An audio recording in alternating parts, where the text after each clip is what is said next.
Hi, everybody. My name is Alex Vigderman. I'm a Research and Development Associate at Baseball, Sports Ball, Info Solutions. And I'm here to talk to you about synthetic Statcast batted ball data. I'll get my clicker thing. So the overarching idea of synthetic Statcast is a way to supplement the Statcast batted ball data set. So we'll go over how we could go about doing that and why we might think of doing that in the first place. Then obviously how one would go about creating synthetic Statcast data, how similar that is to the real thing, and how we might be able to apply that model to other data sets. So when we're talking about other data sets, we're thinking of MLB outside of the Statcast era, the minor leagues, particularly the high minors, and soon we'll have access to Japanese data. We'll be able to do something with that as well.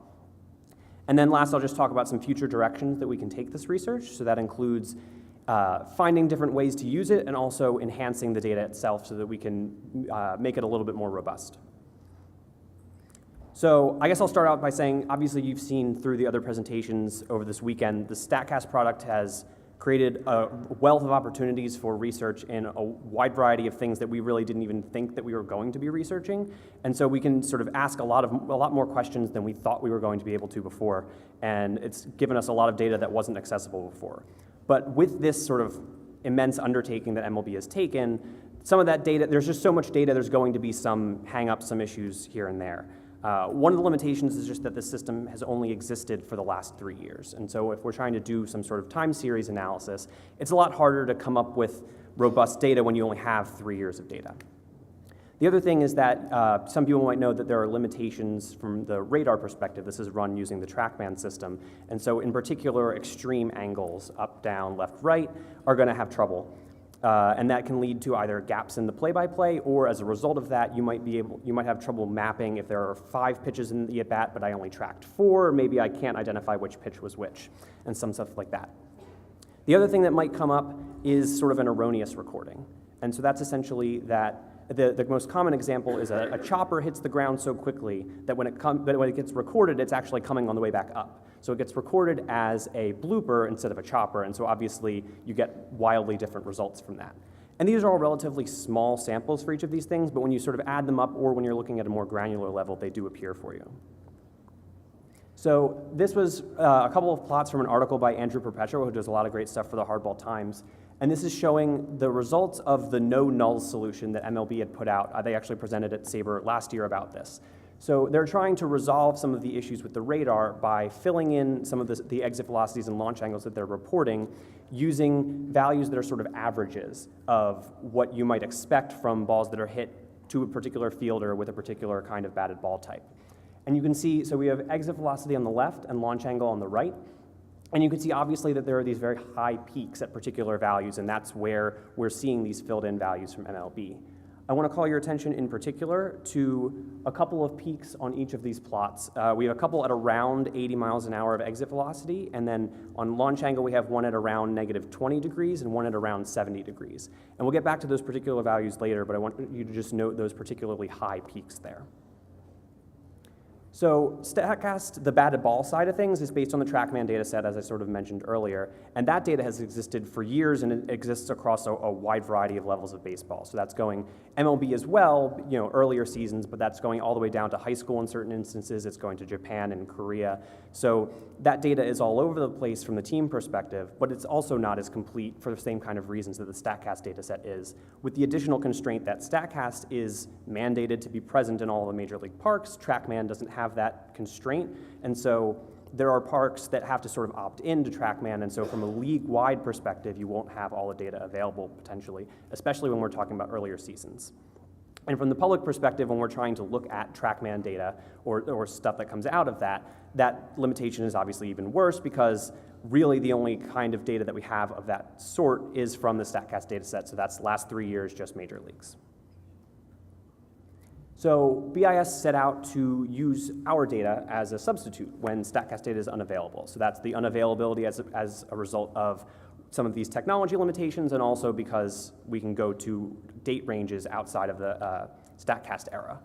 And so we tracked dozens of things about each batted ball, the basic stuff, what kind of batted ball it was, where it landed, and then we have a bunch of other stuff that's related to all the fielding metrics that were discussed in some previous presentations.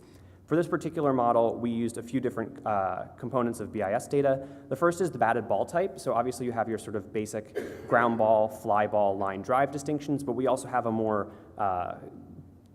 smoother distribution in terms of air balls. So we have the idea of a fliner, which is essentially the blurred line between a line drive and a fly ball. And so it allows you to get a little bit more of that exit, or the launch angle details there. And we also include the hit location, so where it landed. That includes essentially horizontal and vertical, or horizontal and distance, and hang time, so how long it took to get wherever it was going. So I mentioned the sort of different reasons why we might have Statcast data missing, and missing is probably a bit of an aggressive term here, but essentially for whatever reason that data is either questionable or outright missing, or it's been sort of replaced by this null solution. And in terms of the last 3 years from fair balls in the major leagues, we're missing around 13.5% to 15.5% each year. You can see that it's sort of held relatively constant from year to year. When we combine that with the BIS data, we essentially get 100% coverage. So this is the combination of where we have something from Statcast or something from BIS, and the cases where we have neither is 0.005%. And of course, there will be a little bit worse percentages here if we're looking at minor leagues or something like that, because the video quality is a little worse. And we'll get to sort of the ramifications of that a little later. So the model that we're using is what's called an extreme gradient boosted random forest, or XGBoost for short. I'll try to not describe this too much because I don't want to reveal my ignorance to the people who know what I'm talking about. So a random forest is essentially a collection of decision trees. So a decision tree, if I'm trying to characterize a batted ball, I might say, did it go at least 200 feet, yes or no, and I create a branch. Did it take at least 3 seconds to get there, yes or no, create a branch there. And did it, for example, go at least 5 degrees to the right of second base, yes or no, and I create a branch there. And you can create a bunch of these little decision trees, and they each create sort of an estimate of the likelihood of a particular kind of characteristic of a batted ball. So if we're talking about exit velocity, those characteristics I gave you before might describe an 85-mile-an-hour batted ball, and then if you went a different path down that tree, it might describe an 87-mile-an-hour batted ball. And so you can create these kinds of predictions based on this, what's called an ensemble of trees. And the advantage to a random forest, in particular for this purpose, is that it's not constrained to the structure that you would prescribe for whatever you're analyzing. So a lot of the times when we're talking about some of these kinds of nonlinear models, we're trying to create buckets, and they're 5 degrees this way, or 5 miles an hour, or 10 feet, and there's all these distinctions that aren't necessarily meaningful, they're just round numbers. And so the advantage to using something like a random forest is it allows the data to speak for itself. It allows the data to tell you where the boundaries need to be drawn. And so you can see in the right image over here, that boundary between the green and the red points is drawn in sort of a jagged way, because the random forest allows you that detail as opposed to just drawing a straight rectangle between them. So obviously the important thing to think about here is how close the data that we're creating is to the real thing. The obvious way to split it here is between ground balls and air balls, because when we're using the distance or the timer where it ended up to create this data, you're going to lose a lot of information once the ball hits the ground. And so unsurprisingly, the correlations here for exit velocity and launch angle are lower than they are for air balls, but they're still pretty strong here. I mean, even for launch angle, we're talking about around 50% of the variance. You can see that the spray angle values here are obviously quite high. Part of the reason for that is the spray angles that are reported by MLB are not quite literally the spray angle off the bat. It's sort of a similar thing to what we're measuring, where it's where it was fielded by the first fielder. And so we decided to use our results there, and so we're essentially correlating our own spray angle with itself. So you can unsurprisingly see that it's quite high. For the air balls, there is a little bit of loss there, and that's the result of some degree of accommodating for the curvature of an air ball. And you can see that the correlations for exit velocity and launch angle on air balls are quite strong. The launch angle ones in particular are quite impressive. Just to show this sort of a different way, this is player average exit velocity in 2017 with ground balls and air balls. So you have the actual Statcast results on the bottom axis and synthetic Statcast on the y-axis. And you see sort of a similar relationship to what those correlations showed, where the air balls are doing quite well and the ground balls are doing worse, but obviously the correlations here are also quite strong.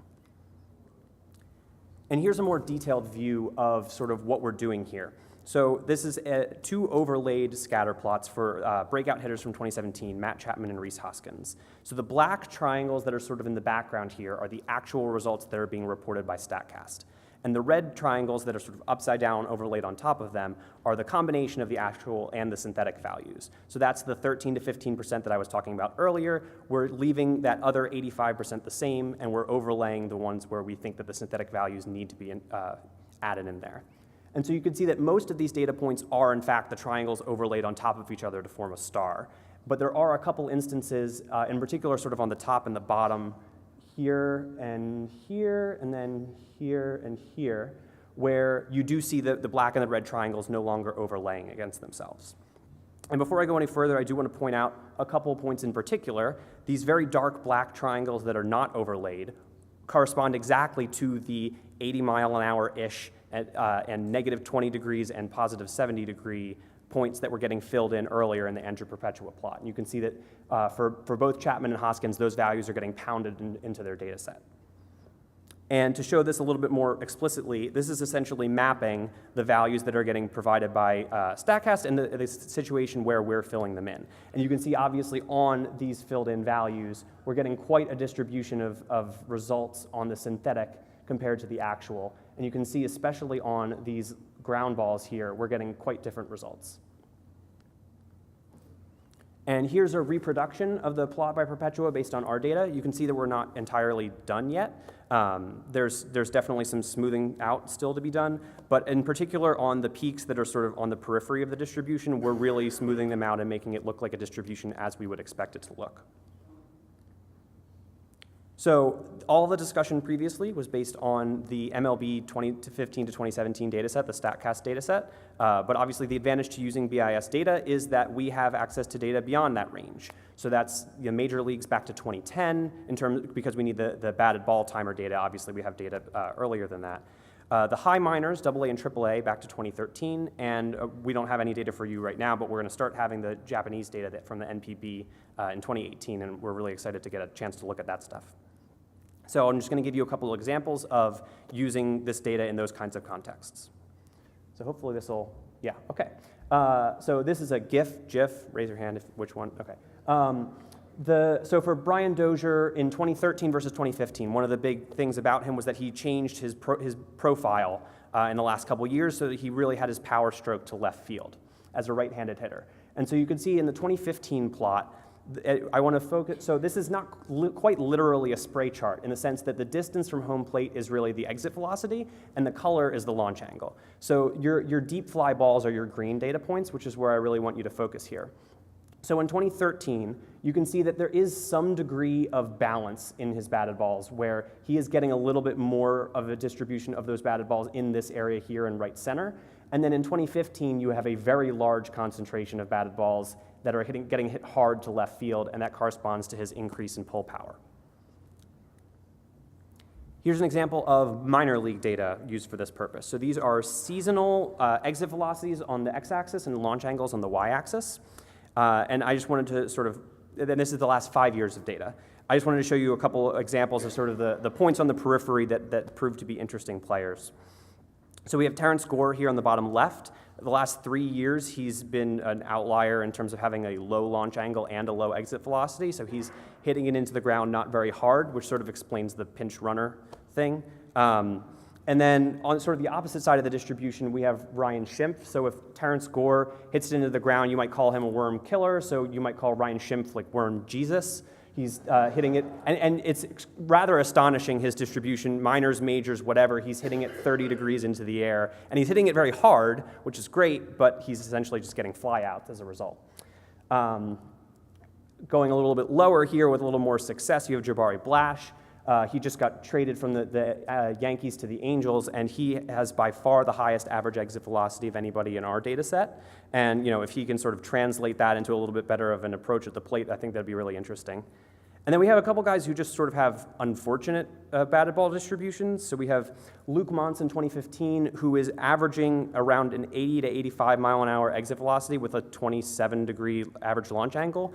And so that's basically averaging a pop-up, which isn't ideal. And then Darian Sanford, who was a guy who was bouncing around in indie ball for a while, and he got a shot at AA last year. And he proceeded to have an average launch angle just below 0 and an average exit velocity of below 75, which is essentially weak line drives. So he, I believe he ended up slugging 240 last year, which is also not great. So here we sort of mimicked the definition of barrels that Statcast uses. Essentially, it's the exact same definition, just using our data. And these are your barrels per 100 batted ball liters from 2017. So it's essentially your barrel percentage on batted balls. And you might not be surprised to see Blash on top of this list as well, quite high above everybody else. But the two interesting guys here are right below him, where Matt Chapman and Matt Olson, both from the A's, were brought up last year and had breakout offensive seasons. And we love Matt Chapman because of his defense at BIS, but obviously he does quite well from an offensive perspective as well. So what more can we do with this data? Obviously, the thing that makes the most sense is just to supplement the Statcast data set in terms of creating more long-term data and also filling in the gaps within the seasons that Statcast exists. And also, we're really excited to create some more nuanced defense-independent batting and pitching statistics. So you heard the presentation this morning about hit probability and how Statcast data can work with that. You can really do a lot with this sort of data in exactly that way. You can include the spray angle, and if you have a measure of batter speed, you include that as well. And so being able to take that kind of concept and apply it, especially outside of the era where we have Statcast data, including minor leagues and stuff like that, I think is really interesting. And then also, you saw the plot that I showed where I reproduced the Antra Perpetua diagram there. There's still some work to be done, so we really want to make sure that we refine this a little more. Sort of the most glaring concerns are context. So unsurprisingly, the ballpark dimensions and potentially the altitude of the park has a lot of differences, especially between like AA and the majors or Japan. And the sort of elephant in the room is the ball, because the Statcast data set has existed essentially entirely overlapping with this juiced ball era. And so when we're trying to take that data and we're comparing it to the minor leagues in 2014, there won't necessarily be a perfect correspondence there. So we want to make sure that we make those adjustments and make sure that we adjust back if and when the ball changes back. The other thing that we can do better is more thoroughly identify these erroneous batted balls. So I mentioned the sort of chopper getting reported as a blooper. We can do a little bit better as well with erroneous horizontal angles and exit velocities and stuff like that. And frankly, we were just trying to be conservative and make sure not to replace a bunch of things that we weren't really sure about. But we can definitely do a better job of really thoroughly looking through that. And then the last thing is just, I mentioned a little bit earlier about how the minor league data is a little bit harder to come by just because the video quality is a little worse and maybe you don't get the right shot to time the batted ball. And so we can take steps that are similar to what MLB took in terms of the no null solution so that we can make sure that that 0.005% in the majors, or maybe it's 4% in the minor leagues, we can make sure that we get 100% coverage by at least filling in something so that we have something from each data set to work with. So that's basically all I have for you today. I just wanted to make sure to thank Major League Baseball for having the Statcast product available so that we can ask the kinds of questions that we're asking today. The Video Scouts at Baseball Info Solutions for collecting the data that I used for this analysis. SABR for allowing me to present to you guys, and you guys for sticking around and not having a flight that was too early. Thank you.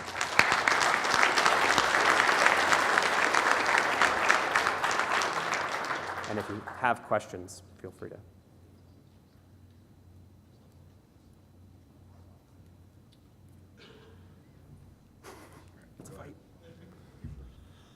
I think I've heard more about spray this year than in other years. I've been here, I think, 4 times now. And I am wondering how the spray is measured and whether there's a definition. Sure. So yeah, so I mentioned that there's sort of a definitional difference in the way that we're talking about spray angle here with what you might sort of explicitly define it. When we're thinking in the Statcast context, the spray angle is essentially the horizontal angle immediately off of the bat. But when we're measuring it from a BIS perspective, we're measuring it wherever it lands or wherever it gets fielded, depending on the kind of batted ball. And so in particular on air balls that are in the air for a while, if the hitter has a slice or something like that, you might see a sort of curved trajectory there. And so the spray angle, literally off the bat, is going to be a little bit tighter to 0 than the actual angle that it ends up at. And so that's why you saw that the correlations there were not quite at 1 when we're essentially comparing data to itself. And that's because on air balls in particular, you're going to see a little bit of a compression of the spray angles towards 0 when you're trying to mimic the actual Statcast data. Does higher or lower spray angle correlate with anything good or bad? So it's essentially just representing the direction it's going. And so there was a plot earlier of a cross-section of what's called the Woba cube, where it showed the distribution of how valuable a batted ball is depending on where it lands. And you can see that, unsurprisingly, when you hit it at where a fielder tends to be, that's not very valuable. And when you hit it where a fielder tends not to be, that is valuable. And so that's really where the spray angle comes into play. It's just where you're going left or right. And so the importance is very much related to where the fielder is standing. But whenever you're trying to do an analysis of this sort, you would certainly want to know where it's actually getting hit, as opposed to it was hit at this angle this hard, but it's very different when I hit it directly towards the center fielder, as opposed, that was a bad gesture, directly towards the center fielder or into right center. Okay, thank you. Mm-hmm. I'm Jewish, it's fine. So the minor league data fascinates me. I was curious, have you looked at things like average exit velocity per level in the minor league, or maximum exit velocity for players in the minor leagues versus the major leagues? I'm curious, is the difference between a minor league hitter and a major league hitter exit velocity, or is it launch angle, or consistency of contact, or have you looked at any of those aggregated data across minor leagues versus major leagues? So you're talking on a league-wide level? On a league-wide, yeah. What's the difference between a major league hitter and a minor league hitter? Right. I guess So, is the question I'm asking. I haven't, but that's really interesting. The one thing I have looked at is just sort of the comparison of a player in his minor league tenure versus a player in his major league tenure, and I'll admit that I wasn't splitting by level. So if he had potentially wildly different performance, maybe he had a weird park discrepancy, guys who are playing in Las Vegas and then switching. So like those kinds of situations I wouldn't account for, but you do see a pretty strong consistency both in terms of their exit velocity within the same season, minors, majors, and also season to season, minors, majors. And there are some, there's definitely a little bit of ballpark-ish, some kind of adjustment that needs to occur there. For example, there are guys like Rhys Hoskins was on there. His exit velocity dropped a bunch when he went from AA to AAA, partially because of the move from Reading. And so there's a little bit of ballpark stuff to be fixed there, and I did mention that that's a bit of a limitation at the moment. Nobody? Okay, thank you.